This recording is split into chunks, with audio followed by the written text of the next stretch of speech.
kita akan mendiskusikan mengenai konteks yang kemarin kita singgung di sini deh ya.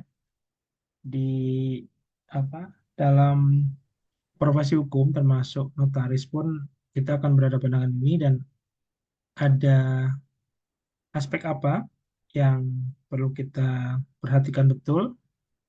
Kemarin kita sudah mendiskusikan sedikit mengenai konsepnya gitu ya, data, AI gitu, maupun kemudian blockchain yang pada dasarnya teman-teman sebagai tanda kutip eh, apa mahasiswa hukum, sarjana hukum tidak berarti dituntut untuk tahu teknis, gitu, tapi sekurangnya eh, mengetahui atau punya gambaran mengenai konsep besarnya seperti itu sehingga ini yang diperlukan karena ketika kita mengetahui konsep besar maka sebenarnya akan mudah untuk mempersepsikan bagaimana rasionalitas hukum yang dapat kita terapkan di sana.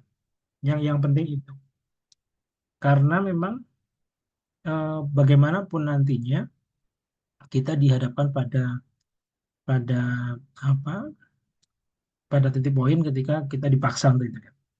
Kemarin kita sudah big data sudah kita singgungkan, AI sudah secara besar gitu ya, garis besar sudah. Jadi kalau big data berarti teman-teman jelas sebagai eh, apa pemegang sekian banyak namanya saja teman-teman adalah nantinya menjadi pejabat publik gitu ya, yang memegang informasi data dari penggunanya seperti itu sehingga memang ini sangat-sangat krusial bagaimana teman-teman sebagai nantinya sebagai apa penyelenggara seperti itu AI disebutkan juga gitu ya karena pada dasarnya AI itu sudah berada di sudah menjadi bagian dari eh, keseharian kita gitu ya ada di dalam gadget yang menjadi istilahnya teman kita seperti itu kan. Terus ayat itu demikian juga istilahnya kalau secara mudah teman-teman mau menyimpan dalam satu satu satu fasilitas yang bisa terhubung secara daring melalui internet maka pada dasarnya eh, apa itu yang kemudian kita katakan sebagai IoT gitu ya. Eh, Internet of Things keterkaitan berbagai banyak hal berbagai banyak benda yang terhubung dengan satu koneksi yang bisa kabel nirkabel gitu ya yang intinya dia menghubungkan satu sama lain. Sementara kalau blockchain kemarin bahwa nanti sangat kemungkin yang sekarang sudah dilakukan adalah teman-teman mau apa menjadi perantara gitu ya, jadi perantara dalam transaksi pertanahan gitu ya dalam satu sistem yang dirancang oleh BPN gitu dan sistem tersebut pengennya diarahkan kepada smart contract yang berbasis pada blockchain ke depannya gitu ya. Yang notabene akhirnya memang pada pertanyaan kemarin kan, apa kemudian menjadi masih esensial tugas notaris atau notaris akhirnya tanda kutip dalam beberapa hal akhirnya menjadi lebih seperti operator atau broker kan seperti itu. Nah, ini yang kemarin kita diskusikan. Nah, termasuk yang ini yang kemarin kita singgungkan eh, secara singkat untuk wrap up yang kemarin kita singgungkan pada dasarnya yang menjadi pertanyaan kemarin apakah kita menjadi user yang zero point seek maka sebenarnya menarik untuk melihat data yang selanjutnya ini ya. Kenapa? Karena pada dasarnya kita berada pada situasi ketika eh, penetrasi internet gitu ya, penetrasi digital, kalau kemudian kita bahasakan digital saja gitu. Penetrasi digital itu begitu besar, tetapi perlu diingat bahwa penetrasi digital tersebut tidak identik dengan literasi digital. Gitu ya. Kembali ke sini, kalau kemarin kita bicarakan bahwa kita berada pada posisi apa industrial revolution, digital revolution ya, 4.0, terus kemudian society-nya adalah 5.0, maka yang menjadi pertanyaan sebenarnya kan ketika kita society-nya, nilai-nilai kemasyarakatan kita adalah yang lebih advance, karena kita merasa bahwa ketika kenyamanan kita sudah berbeda, kita sudah memiliki standar untuk standar kehidupan yang lebih baik gitu ya. Kita memiliki standar sendiri seperti itu. Terus termasuk yang bagi kita sesuatu yang vital itu sudah tidak lagi sama dengan yang dulu kan gitu. Vitalitas sesuatu yang vital sekarang tidak lagi masalah self esteem. Orang sekarang justru jauh lebih pede di dunia digital kan gitu. Kalau istilahnya, kalau yang teori Maslow mengenai apa kebutuhan dasar manusia, maka pertanyaannya, kalau dulu yang paling tinggi diinginkan adalah rasa percaya diri, kebutuhan untuk self actualization gitu. Kalau sekarang nggak harus kan gitu. Itu malah sebenarnya paling paling dasar didapatkan karena apa? Ya kita merasa lebih pede di dunia digital kan gitu. Kita punya segala macam hal untuk mengedit, memposisikan, apa, memperfectkan kan seperti itu kan. Meskipun memang sisi lain sesuatu yang vital itu akhirnya tadi, eh, apa, image kita, sesuatu yang vital itu adalah apa, kebebasan untuk mengaktualisasikan diri seenak kita istilahnya gitu. Termasuk yang vital adalah masalah baterai dan sinyal kan gitu. Nah, pada posisi itu kan kita bicarakan kemarin, kita sebagai penyedia jasa atau kemudian pengguna jasa sekaligus. Kalau kemudian kita bahasakan user seperti itu, kita yang lebih advance atau tidak. Karena apa? Tadi saya katakan, angka-angka ini sangat berbicara, ya, bahwa kalau secara global saja, dari populasi yang sudah 8 miliar di awal tahun ya, sudah 8,800 miliar, jadi 8 miliar 800 juta, 80 juta, Pak. 8 miliar 8, bener ya, 8 kan 1 miliar itu 1000 juta. Jadi 8 miliar 800 juta. Itu eh, menjadi menarik ketika kita bicarakan bahwa eh, konteksnya, kalau kita bicarakan dari total populasi tersebut, sebenarnya koneksi mobil mobil seluler gitu ya, koneksi istilahnya, kemudian kita bicarakan koneksi digital, karena bagaimanapun eh, seluler mobile itu memungkinkan adanya apa, eh, jalur digital kan gitu, transaksi digital, media komunikasi digital itu sudah melebihi dari populasinya itu sendiri. Jadi gampangannya, setiap bayi yang baru lahir langsung punya HP kan gitu, simpelnya kan gitu. Bahkan lebih lagi karena eh, masih ada 7% dari populasi yang bahkan dia punya punya lebih dari satu HP kan gitu. Jadi bayi aja sudah dapat, yang lebih itu pun ada kan. Dan sama seperti halnya dengan ini, jumlah yang mengakses internet, terus kemudian sosial media user itu dengan jumlah yang fantastis dibandingkan total penduduk bumi. Ini kita bicarakan apa? Tadi bahwa eh, apa, penetrasi digital itu, aksesibilitas gitu ya, itu tidak identik dengan literasinya. Literasi digital itu memang belum belum ada eh, apa, riset yang mengarah ke sana seberapa banyak. Makanya kemudian di sebelah ada eh, pusat kajian untuk digital literasi, itu menjadi menarik karena memang belum ada penelitian yang menyeluruh, tapi secara parsial itu menjadi krusial untuk dilakukan riset-riset kajian tertentu. Tapi memang belum ada menyeluruh, karena itu akan parameternya akan sangat banyak. Nah, kenapa ini menjadi penting ketika penetrasi digital itu tidak ada?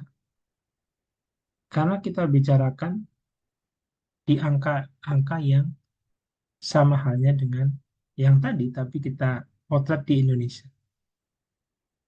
Indonesia di tahun 2024 awal dengan 278 juta penduduknya, karena poin 7 ya kita bulatkan lah ya, 279 juta penduduknya. Menarik ketika akses eh, apa mobile seluler, telepon seluler, koneksi telepon seluler itu 126% melebihi. Jadi 26,8% melebihi total populasi. Jadi gampangnya tadi, dari 279 juta, sejak orang yang baru lahir itu sudah asumsinya sudah punya koneksi telepon, ya, yang notabene kemudian kita bicarakan konteksnya konteks digital, ya. Dan bahkan 27% lebih, 27%-nya dari jumlah penduduk itu memiliki lebih dari satu, gitu. Nah, demikian halnya dengan penetrasi digitalnya, eh, penetrasi internetnya 66,5%, dengan eh, dari populasi itu dari 279, 50%-nya merupakan aktif sosial media user, ya, separuh sendiri. Nah, kenapa ini menjadi penting? Karena kita berada pada tadi yang sudah kita singgungkan, tahapan ketika aksesibilitas begitu luas, tapi apakah dengan akhirnya eh, kita memposisikan bahwa standar kehidupan kita, standar pola pikir kita gitu, ya, menjadi berubah, tetapi memang apakah pertanyaannya itu sejalan dengan eh, penerimaan kita? Nah, ini nanti teman-teman sebagai sebagai apa? Sebagai nanti yang menjadi pejabat publik yang menyelenggarakan, bagaimanapun menyelenggarakan jasa yang berkaitan dengan data dan informasi juga. Maka kenapa memang tuntutannya sekarang pun yang tadi saya singgung di awal sendiri, prinsip mengenali jasa, prinsip mengenal jasa pengguna jasa kok, prinsip mengenal pengguna jasa. Dan semakin ke sini, PMPJ itu semakin diperketat, bahkan kemudian karena Dirjen AHU, Kemkumham, ya sekarang sudah berganti lagi, ya akhirnya ya memang ya tetap tetap nanti di bawah Kemenkum, ya, Menkum, cuman nggak tahu nih ributnya antara yang imigrasi sama pemasyarakatan dan HAM-nya itu nanti sejauh mana lah sudah itu urusan, ya. Sing duwe negara lah, sing duwe negara dhewe seperti itu. Nah, tapi kembali ke sini bahwa data ini akan sangat krusial sih untuk kenapa eh, kenapa kok kami katakanlah gitu ya, notaris kok di apa disorot untuk PMPJ ini, dan bahkan tadi ada auditnya. Iya, ada auditnya. Teman-teman notaris itu nanti juga punya kewajiban untuk melakukan pelaporan. Jadi gampangannya ada kewajiban-kewajiban yang ya apa ya kalau dikatakan menambah tugas, iya menambah tugas, tapi memang ada kewajiban yang dilakukan, melakukan laporan, ada audit dan seterusnya, termasuk untuk penerapan prinsip pengguna jasa tersebut. Kenapa? Karena nanti eh, teman-teman notaris itulah yang diasumsikan bertanggung jawab atas risiko yang mungkin terjadi dalam profesi notaris untuk adanya praktek pencucian uang. seperti itu. Sehingga eh, karena risiko yang cukup ya, sampai kalau dari datanya AHU itu ada kajian risikonya tadi yang saya sampaikan, sekitar 9 apa ya, 9% atau 10% yang cukup tinggi, sehingga dianggap cukup krusial gitu ya. Sehingga kemudian memang membutuhkan satu kejelian tersebut. Nanti eh, kita singgungkan mengenai hal tersebut. Nah, tapi intinya data-data ini menjadi krusial. Ketika kemudian eh, apa positioningnya? Nah, saya Pak, posisinya kami sebagai nantinya sebagai notaris seperti itu. Nanti posisinya akan menjadi krusial ketika membicarakan sebenarnya bagaimana eh, apa status hukum dan kewajiban yang diperlukan. Oke, kita lanjutkan dulu. Eh, ini kaitannya dengan secara mudah saja bahwa eh, kenapa isu apa isu digital ini pun perlu dimasukkan di dalam politik hukum bagi mahasiswa kenotariatan. Karena memang dalam perkembangannya eh, teknologi yang digunakan, dikembangkan, atau difungsikan untuk mendukung pelayanan hukum, seperti itu, terutama pelayanan hukum, itu semakin banyak, semakin berkembang. Ya, kalau yang tadinya kita lebih eh, perhatikan paling pol, katakanlah kita bicarakan mengenai apa e-discovery gitu ya, untuk browsing atau legal research gitu ya, yang notabene eh, apa teknologi itu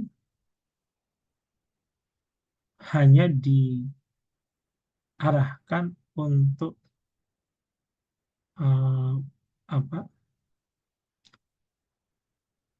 membantu searching atau ya legal searching atau legal research ya, yang umum terjadi seperti itu. Yang umum terjadi dalam konteks apa ya, termasuk juga dibutuhkan oleh lawyer seperti itu, para ahli hukum, kerja di bidang hukum seperti itu. Tetapi semakin berkembang ternyata nggak juga kan gitu.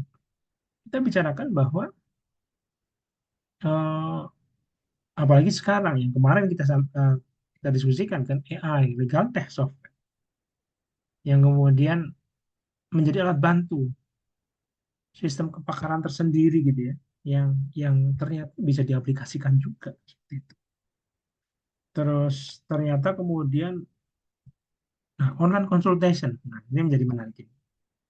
Online legal services, maka ya simpelnya kalau seorang notaris dengan tempat kliennya sudah kenal, maka kliennya itu tidak perlu datang langsung, kan telepon dulu kan gitu.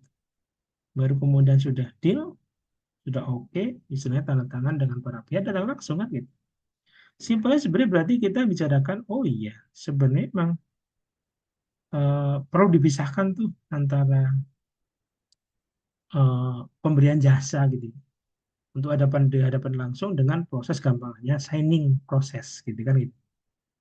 Jadi nggak masalah kan gitu, termasuk berarti notarize, misalkan ini alat notarisasi gitu ya. Itu sebenarnya lebih kepada memang tidak semua juga, tidak berarti lantas di luar negeri pun istilahnya public notary lantas betul-betul digantikan dengan sistem, dengan internet online, itu juga tidak. Tetap harus harus datang sebenarnya. Tetap azasnya juga ada istilahnya, bukan notaris yang mendatangi masing-masing klien kan juga gitu. Eh, Datang secara bersamaan ketika sudah ada kesepakatan tertentu, dan kemudian signingnya itu ya secara fisik di hadapan notaris seperti itu. Nah, pada posisi ini kita bicarakan bahwa eh, berarti sebenarnya ada asas yang tetap dijaga di sana untuk keabsahan gitu ya. Ada asas yang kemudian bisa disesuaikan. Atau ketika masa pandemi kan gitu. Oke lah nggak bisa ketemu, tetapi kemudian proses eh, tanda tangan tapi disaksikan secara daring kan. Ada real time apa? eh, Real time preview kan gitu kan atas atas itu. Maka pada posisi real time preview ya asumsinya aman saja, tapi nanti tetap apa itu lebih kepada pengesahan pertama itu ya, pengesahan real setelah kemudian di signing kemudian bisa dilakukan nanti menyusul kan gitu. Yang kemarin terjadi waktu pandemi kan seperti itu. Tapi ini gambaran gitu ya bahwa oh ya ternyata memang semakin berkembang. Maka kita bicarakan politik hukum di sana cukup krusial juga untuk oh ya untuk perlu diperhatikan seperti itu. Nah, eh, pada posisi ini maka kita bicarakan apa yang perlu diperhatikan. Nah, ini yang penting sekali dalam kenapa ini isu teknologi ini, hukum dan teknologi ini menjadi krusial untuk teman-teman di penotariatan. Ada 4 challenge besar di dalam konteks penggunaan pemanfaatan teknologi dan kaitannya dengan hukum. Ya. Dan ini berkaitan sekali dengan fungsi, peran, dan sekaligus positioning nanti dari seorang notaris juga. Yang pertama, challenge yang challenge yang paling mendasar adalah ketika kita bicarakan di dalam konsep digital, ya, dengan perkembangan teknologi, kita me, eh, kita berada pada satu tantangan ketika kepemilikan sebenarnya tidak menjadi lebih penting daripada kepenguasaan, possession. Di ownership, kepemilikan, dia tidak menjadi lebih penting dari possession, penguasa. Kenapa ini menjadi isu yang paling pertama? Simple, ketika kita membicarakan konteksnya lah ya, yang berkaitan dengan peran fungsi teman-teman. Nantinya, peran fungsi notaris adalah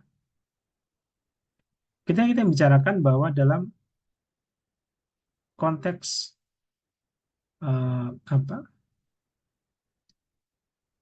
hak atas tanah ya, sertifikat kan dalam UPA kita jelas ya sebagai bukti yang paling kuat gitu ya, atas kepemilikan. Klaim atas hak milik itu yang paling kuat dibuktikan melalui UPA kan gitu. Maka kita balik dulu atau kita umpamakan, kita persepsikan dalam satu koridor yang berbeda gitu ya. Pada persoalan ini yang saya contohkan di gambar ini.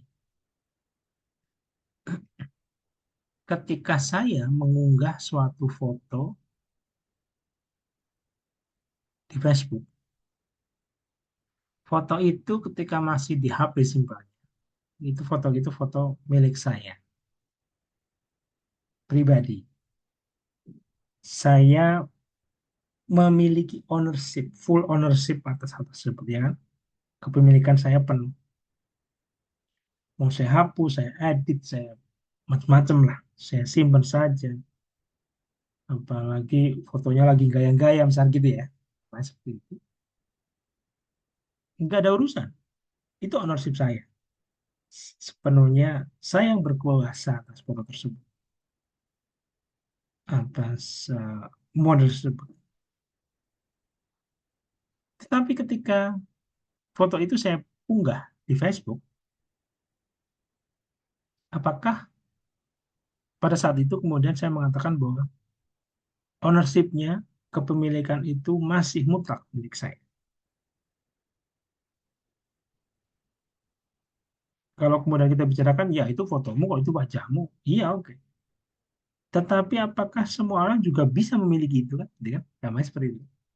Bisa, Pak. Tinggal diunduh saja. Kan seperti itu. Selesai. Tinggal diunduh saja foto tersebut. Maka kemudian kalau bicara seperti itu, ketika dengan berbekal foto yang saya unggah tadi, apalagi saya mengunggahnya cukup banyak, close up dan seterusnya gitu ya, maka kemudian ada kedetailan dari gambar tertentu yang itu sebenarnya domainnya sudah bukan lagi domain saya privat. Domainnya sudah domain publik.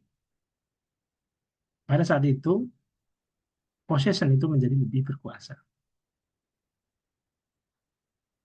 Penguasaan itu menjadi lebih bermakna. Yang kemudian mau fotonya dimodif lah, diedit lah, di crop top dan seterusnya gitu ya, di crop dan di place di satu tempat gitu ya, kemudian disesuaikan untuk foto AI base seperti itu sangat mungkin. Sudah nggak ada yang bisa menghalangi ketika tadi fotonya sudah terunggah dan seseorang mengunduh gitu ya, udah nggak ada urusan, kami kan gitu kita nggak tahu mau ditaruh di mana dan seterusnya, sudah bukan lagi satu eh, akses kita, sudah tidak lagi menjadi apa kuasa kita untuk itu, kan gitu. Sehingga memang ini yang menjadi penting dalam satu isu tadi masalah sertifikat saja misalkan. Memang eh, mungkin idenya atau persoalannya mungkin tidak dianggap sebagai suatu problem, ya, suatu masalah. Tetapi ketika kita bicarakan bagaimana dengan risiko yang sekian banyak tadi, ya, apakah sertifikat digital yang kemudian nantinya akan menjadi apa, dokumen eh, tunggal, karena ide seperti itu, dokumen tunggal kepemilikan dan status pengakuan atas hak atas tanah itu eh, apa menjadi satu satu solusi yang terbaik di dalam hukum, di dalam konteks tadi kepemilikan tanah, atau jangan-jangan nanti akan menimbulkan satu permasalahan lain, kan gitu. Ketika tadi, Pak, sebenarnya tidak semua orang loh, Pak, misalkan memiliki sertifikat digital lantas lantas eh, ya gampangannya dia tahu tuh sejauh mana kan gitu. Berbeda dengan yang ketika kertas gitu kan, saya punya sertifikat nih. Selama saya merasa bahwa sertifikat itu saya pinjam, saya simpan di sana, di loker itu nggak ada yang ngambil. Dan kemudian saya mengatakan bahwa aman kok, masih aman, meskipun tanahnya itu jauh. Nah, pada posisi itu menjadi menarik ketika, oh iya, bagi masyarakat awam bisa jadi sertifikat digital bukan menjadi solusi malah, kan gitu. Nah, pada posisi itu memang ya secara mudah lah kalau kemudian kita belum pada terus gimana, Pak, kan gitu. Ya simpelnya ya kayak kemarin ya kita singgung. Hukum itu kan fungsinya dua sebenarnya. Hukum dia berfungsi sebagai alat untuk pencegahan atau kemudian alat untuk penegakan, penanganan kan gitu. Simpelnya gitu. Alat untuk pencegahan preventif, maka hukum itu diwujudkan dalam safety regulation, pengaturan-pengaturan yang sifatnya untuk eh, mengamankan, pencegahan. Kenapa? Biasanya misalkan, oh ya, asas informasi masyarakat itu terlalu singkat, terlalu kecil. Sehingga kemudian perlu ada penguatan lebih dari kewajiban penyedia jasa, kewajiban operator, dan seterusnya seperti itu. Kewajiban pemilik data. Nah, maka disitulah yang sebenarnya menjadi penting nih. Oh ya berarti nanti saya yang sebagai notaris gampangnya semakin banyak kewajiban dong Pak. Iya, karena bagaimanapun notaris adalah penyelenggara jasa yang me- apa, memfasilitasi, mengkoordinator, menyimpan, termasuk kemudian menggunakan sekian banyak data, big data. Kan gitu.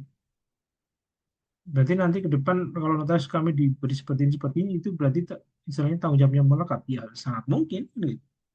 Itu yang kemudian perlu difahami teman-teman. Oh ya memang arah politik hukum itu akan terpengaruh dan berpengaruh gitu ya. Ketika kemudian kita bicarakan mengenai konteks bagaimana sudut pandang tadi masalah aksesibilitas digital dan seterusnya. Ini yang pertama, ownership melawan possession. Oke. Nah, yang kedua, sangat relevan dengan ownership tadi dan possession tadi. Ketika kemudian saya yang mengunggah foto tadi, saya mengklaim merasa sebagai pemilik atas foto tersebut. Tetapi ketika foto tersebut berpindah tangan, bisa diunduh gitu ya, simpelnya seperti itu.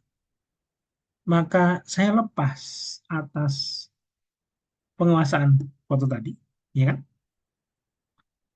Pertanyaannya kan akhirnya, atau tantangan yang kemudian muncul adalah bagaimana kemudian otentifikasi atas foto tersebut ketika kemudian dimodif sedemikian rupa. Wajah saya kemudian di crop, ditempel tadi ke apa digunakan dengan AI generate gitu ya. AI generate picture seperti itu. Ketika kemudian itu di-share publik seperti itu. Maka sebenarnya pertanyaannya, otentifikasinya siapa yang bertanggung jawab kan gitu kan?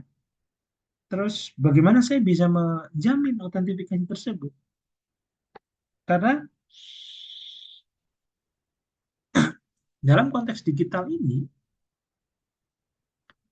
kita sebenarnya kesulitan untuk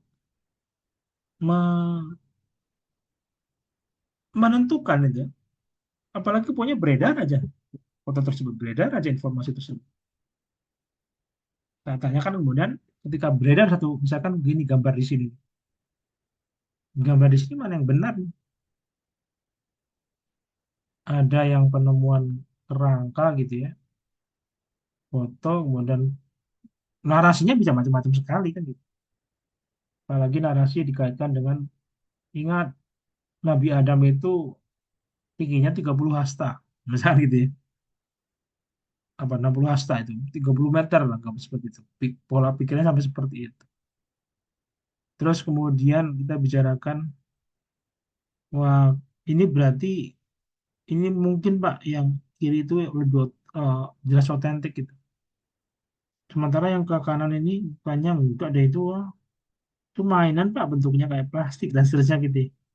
Mana ada satu apa kodok yang dia begitu transparan seperti itu gitu. Kita kesulitan untuk memposisikan mana sebenarnya yang otentik. Karena justru itulah yang menjadi kunci apa?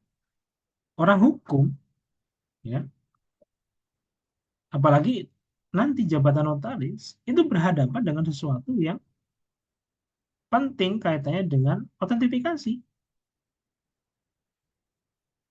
Apalagi kemudian mengesahkan suatu dokumen, menerbitkan satu dokumen yang dijadikan sebuah dokumen hukum, akta dan seterusnya, yang kemudian akta itu bisa berfungsi sebagai landasan dalam munculnya perbuatan-perbuatan hukum dan akibat-akibat hukum itu, peristiwa hukum dan akibat hukum, simpelnya seperti itu. Maka kita bicarakan, peran notaris sangat krusial di sana.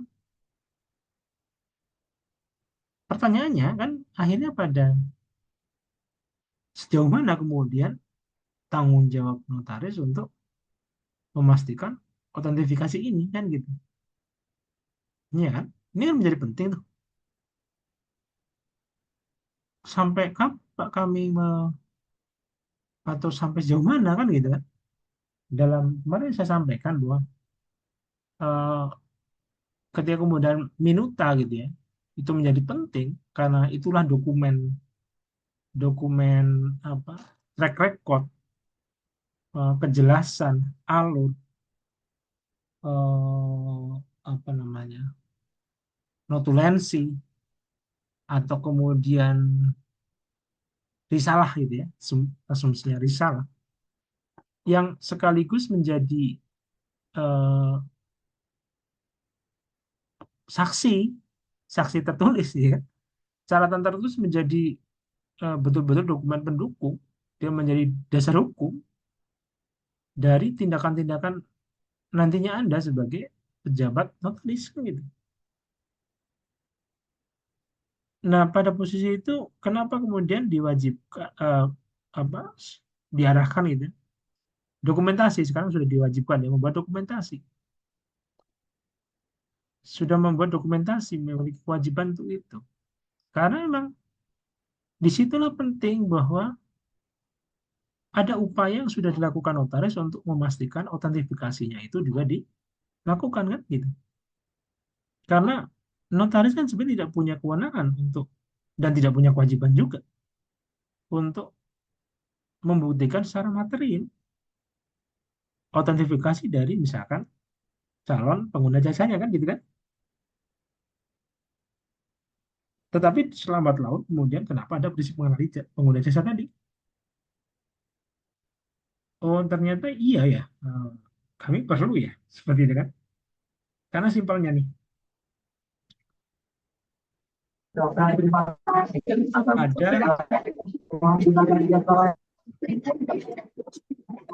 ada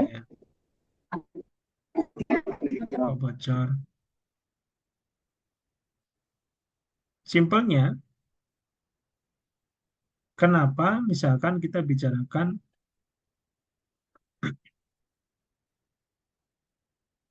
seorang datang dua orang gitu ya. Dua orang mengaku pasangan suami istri membawa KTP yang sama, membawa KTP sebagai ya jelas itu suami istrinya kan alamannya sama kan. Maka kemudian yang menjadi catatan adalah apakah betul si suami atau si istri yang datang tadi memang betul suaminya atau istrinya? Apakah pejabat notaris memiliki kewajiban untuk sampai membuktikan materialnya? Kan tidak kan? Tidak. Tetapi kemudian mungkin nggak itu dilakukan penipuan-penipuan melalui jalur itu? Mungkin banyak banget dan banyak kasusnya kan gitu. Banyak kasusnya.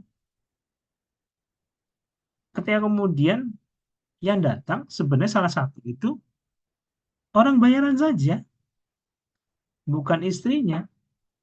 Seorang suami mau menjual tanah yang sebenarnya bagian dari harta gonogini yang didapatkan setelah perkawinan, yang didapatkan bersama-sama pada saat perkawinan kan harus ada persetujuan dari pasangannya kan gitu kan. Nah, karena satu dan lain hal yang notaris kan juga tidak punya background apapun kan untuk itu. Kalaupun kemudian sampai menelusur kan juga tidak harus sedetail itu juga kan gitu, nggak bisa juga. Masa kemudian datang klien kemudian malah kita interogasi macam-macam kan gitu kan, istilahnya gitu kan tidak pas juga. Nah pada posisi itu malah kemudian mungkinkah suatu fraud, penipuan, satu penyalahgunaan, abuse itu terjadi untuk itu? Ya tadi sangat mungkin. Ya. karena sebenarnya ada problem masalah dengan istrinya tadi. Ternyata sudah pisah ranjang lama seperti itulah. Ternyata sudah, pokoknya nggak akur sudah lama. Bahkan jarang ketemu seperti itu. Terus si suami punya akses nih atas atau yang nyimpen sertifikatnya selama ini nih. Misalkan gitu, mau ngakal-ngakalin nih. Atau suaminya bermasalah tuh. Yang mau jual untuk judi online dan seterusnya itu. Itu terjadi. Ketika kemudian datang ke depan notaris, ada seseorang yang wajahnya memang mirip, misalkan gitu ya. Meskipun kita nggak bisa memastikan betul nih, oh, foto KTP itu foto lama kok kan gitu. Foto KTP itu saya kemarin ganti KTP itu, saya pikir akan dilakukan pemotoan ulang gitu ya. Wah, lumayan lah. Dulu pakai bajunya jelek kan gitu. Saya pengennya fotonya baru. Enggak. KTP saya rusak, cuman pencetakan dari foto lama. Ya memang tanda kutip jadi lebih mudah kan gitu. Karena foto lamanya udah 10 tahun yang lalu kan gitu. Cuman apa menjadi permasalahan kan juga loh. Berarti apa fungsinya itu sebagai kartu tanda penduduk kalau wajah saja mungkin sudah berbeda kan gitu. Wajahnya sudah berbeda.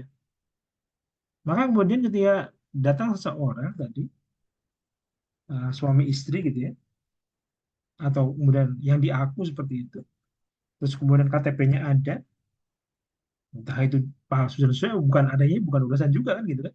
Bukan urusan dari notaris kan gitu. Notaris disuruh, termasuk kami disuruh untuk memastikan Pak KTP-nya asli palsu gitu ya. Karena itu enggak juga seperti itu. Terus apa? Kemudian ketika dia dapat notaris, apa ya tingkah biasa istilahnya, gesturnya tidak ada sesuatu yang mencurigakan dia terpaksa dan seterusnya, dialami gitu ya. Meskipun memang gampangnya mungkin kita bisa melihat bahwa oh, ngobrolnya ternyata nggak terlalu intens, misalkan gitu ya. Si, si istrinya pendiam sekali yang ngomong bapaknya. Terus itu kan umum sekali tuh, umum sekali kan, umum sekali. Dan katakanlah kemudian sudah deal, tanda tangan, sudah clear dan seterusnya. Maka yang terjadi di banyak kasus itu di kemudian hari, selang beberapa hari, selang beberapa minggu dan seterusnya, ternyata ada permasalahan nih. Tiba-tiba sudah terjual si rumah itu, tanah itu supaya masih ada penghuninya dan seterusnya, masih ada istrinya. Dan kemudian ramelah itu, saling akhirnya melaporkan, menggugat dan seterusnya. Siapa yang ikut dijadikan sebagai sasaran tembak? Notarisnya. Karena kemudian kita bicarakan, loh, notaris itu kan yang kemarin mengesahkan nih, jadi AJB kan gitu.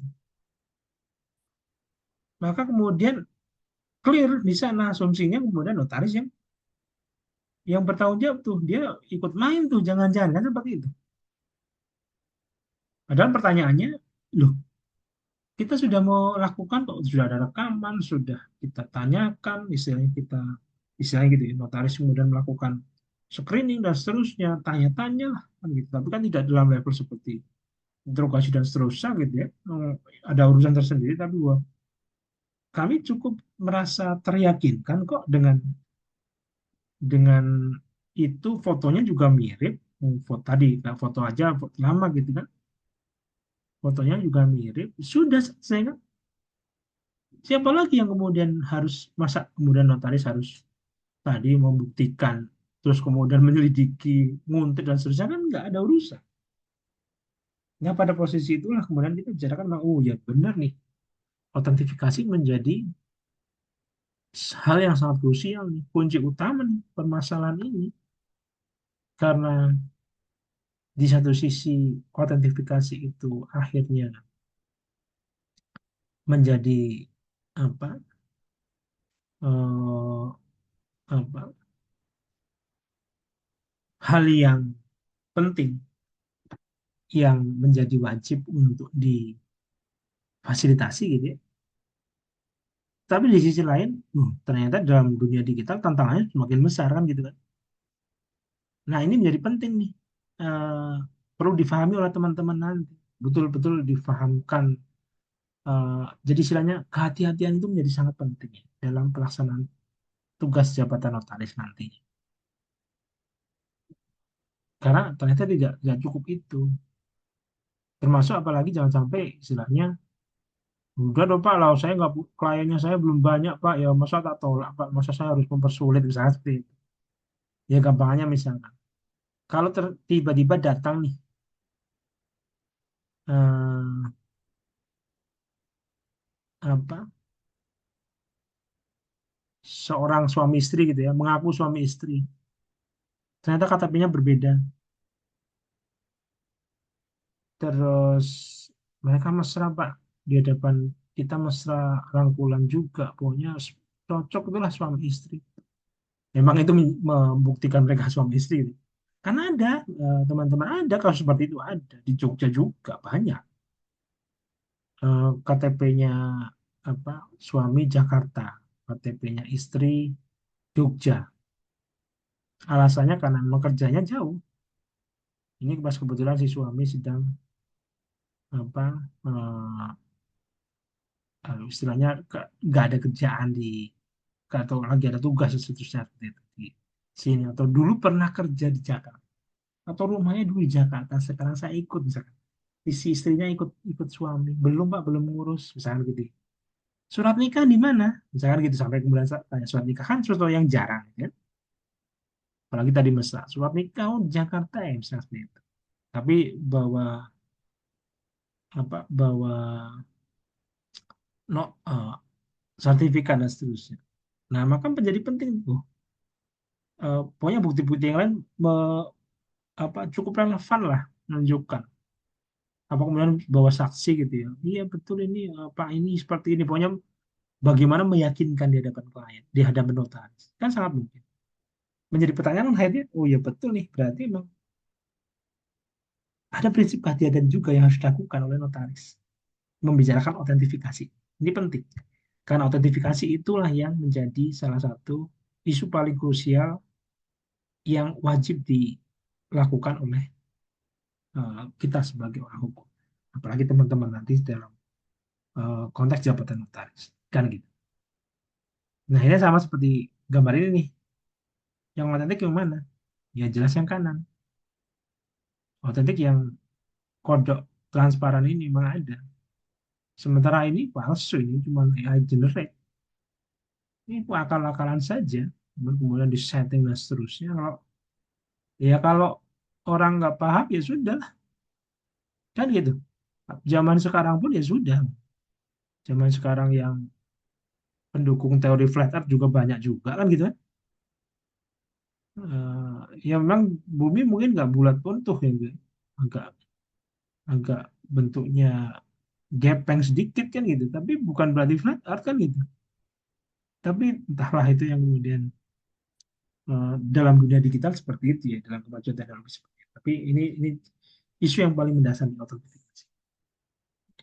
Nah, isu yang ketiga dan keempat, yang ada empat challenge ya, empat tantangan besar. Mungkin nanti sebenarnya lebih pelengkap karena yang isu paling utama yang dua ini, pertama dan kedua. Tapi memang isu ketiga kita bicarakan mengenai apa dalam konteks konteks apa hukum gitu ya, dengan teknologi kita bicarakan masalah eh, ada hal yang kaitannya dengan eh, batas-batas yurisdiksi. Kalau notaris kayaknya nggak terlalu sih permasalahan dengan ini, sebenarnya nggak. Ini lebih kepada sebagai informasi umum gitu ya, informasi umum bahwa memang dalam konsep digital yang menjadi permasalahan ketika kita bicarakan, oh ternyata batas teritori itu memang tidak menjadi signifikan amat kan gitu, karena kita bicarakan, oh ya ternyata memang apa eh, susah untuk melacak gitu kan, sesuatu yang kita tahunya eh, apa dampaknya itu di Indonesia, padahal sebenarnya pelaksanaan datanya, lokusnya dan seterusnya itu bukan di Indonesia. Susah. Ya kasus-kasus hacker seperti itu, Bjork dan seterusnya. Nah, ini menjadi tantangan. Kalau notaris sih kayaknya enggak ya. Termasuk makanya kan krusial di apa di MKN itu ketika MKN kok harus mencari mahasiswa asing. Pertanyaannya, sebagai namanya akta itu harus dibuat dalam bahasa Indonesia kan gitu. Nah, kalau mencari mahasiswa asing gimana kan gitu, apa-apa urusannya. Tapi itu juga menjadi permasalahan tuh, standarisasinya seperti itu. MKN selalu nilainya kurang kalau kemudian mahasiswa asing karena emang nggak mungkin kan gitu. Ngapain juga gitu. Tapi ya itulah yang jadi permasalahan. Jadi gampangnya kalau ini sebenarnya mungkin kalau untuk MKN tidak. Cuman bedanya memang, nah bagaimana kalau dari WNA kan gitu kan. Nah, ini menjadi penting nih. Karena apa? Ya memang nggak boleh kan, nggak boleh kepemilikan kan nggak boleh juga kan hak milik kan gitu. Nah itu harus hati-hati betul karena notaris juga bisa bisa apa menjadi yang disorot gitu ya karena kemudian yang mengesahkan seperti itu. Jadi ini betul-betul hati-hati nih masalah ini. Nah yang terakhir kaitannya dengan Chen adalah masalah ethical. Ini contoh yang saya ambil memang yang paling mudah dari karena etik etik itu kan sesuatu yang akhirnya nilainya abstrak kan. Ya saya ambil dari eh, apa contohnya tomat. Kenapa contohnya tomat? Karena ini sebenarnya bukan ya ini sesuatu yang sekarang sudah menjadi umum gitu ya. Meskipun tomat yang ini digambarkan ini itu sudah nggak dijual sejak 2013 sudah nggak selesai diproduksi. Kenapa? Karena sudah terlalu banyak varian yang ya memiliki karakter asli seperti itu. Sehingga nggak ini nggak perlu lagi karena ini bibitnya bibit khusus, benihnya khusus gitu ya. Terus apa? Sehingga harganya lebih mahal jelas, harganya lebih mahal karena ada paten yang dilekatkan di sana. Tetapi yang menarik di tomat ini adalah dia memang tomat yang sudah dikawinkan silang dengan gen ikan. Jadi tomatnya itu memang sudah apa eh, dicampur dengan gen dari ikan yang hidup di laut utara di dekat Bering gitu ya, perairan Teluk Bering sana. Dingin airnya. Memang ikannya ini ikan yang secara alamiah dia memiliki gen untuk adaptif sekali dengan tahan dingin. Nah, tomat itu permasalahannya dia selalu mengkerut kalau dimasukkan kulkas. Nah, gimana caranya dimasukkan kulkas dia tetap fresh. Nah, kemudian di awal-awal tuh, udah lama banget, tahun 90, eh,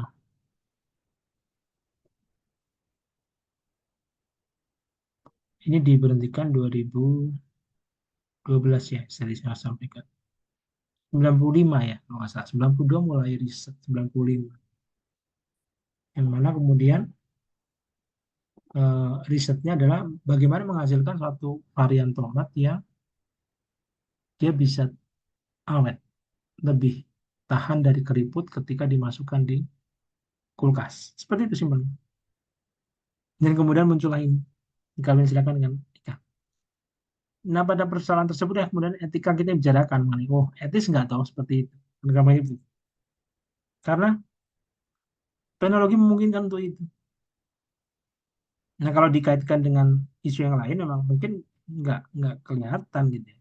Tapi akhirnya kita bicarakan ya, ya setidaknya kemudian kita posisikan, maka ya gampangannya tadi untuk menjaga autentifikasi, validitas, dan seterusnya, maka etika itu juga bakal menjadi isu yang krusial untuk dipahami di sana.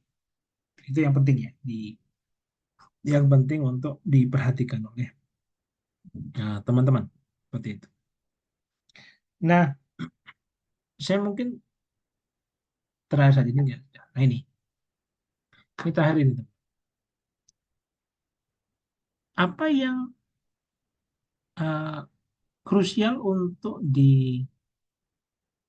perhatikan kaitannya dengan perkembangan teknologi tadi sebagai apa eh, materi final yang kaitannya dengan materi terakhir untuk kaitannya dengan teknologinya gitu.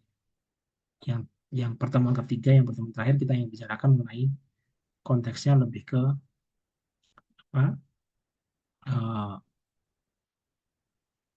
etika atau kemudian hal apa yang perlu diperhatikan dalam kaitannya dengan dengan apa kewajiban notaris dan sekaligus diulang lagi dengan eh, PMPJ apa mengenali eh, pengguna jasa.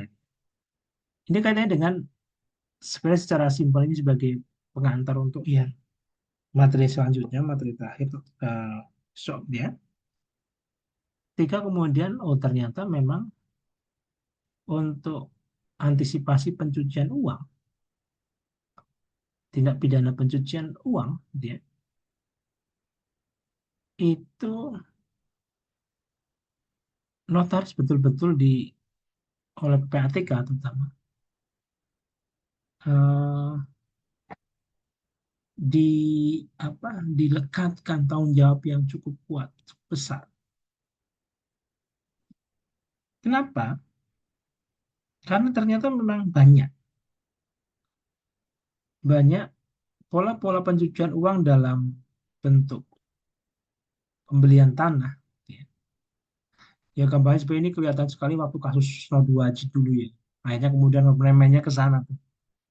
Snodi Wajid, apa, korupsi, terus tanah di mana-mana gitu ya, atas nama udah macam-macam dan seterusnya. Ya, ya memang nggak ada, tapi setidaknya kemudian lo ya harusnya tahu